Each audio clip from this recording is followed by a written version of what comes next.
the first thing that drew me to this image was, he's the subject of attention. Obviously, the image is structured to draw our attention to him and that grin. But I also got really interested in the painting behind him. Mm-hmm. The image is really interesting. It basically pictures a lot of white men reading and celebrating election results. There are a number of indicators of class and race in the painting. And so it's an interesting kind of image to be hanging behind him, I think. It kind of adds a richer dimension to this idea of elections being divisive, the need, or maybe not the need, to come together. I just want to kind of highlight the interactivity of the presence of the physical bodies and this piece of art that represents equally divided time, or an arguably divided time. I find that really fascinating.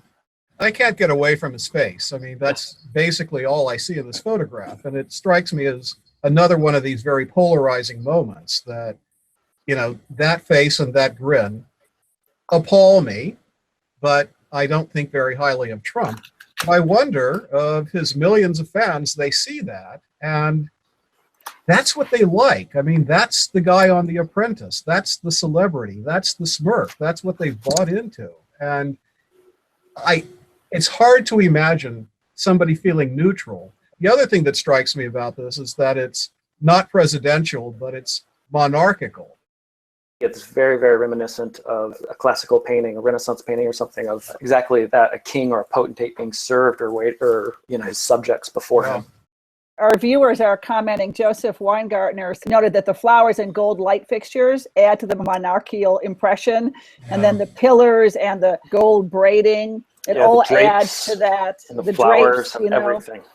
When you see this photo in a larger size, and you look at every single expression, including Melania's and interestingly enough, Pence's, they're very almost skeptical, close to scowling. Yep. So the fact that each face is really sort of like, a little glaring, a little staring, a little bit of dubiousness. It's like, I think it just reveals, how he doesn't pull it off, or that there's just so much egotism and nobody can really throw in with him.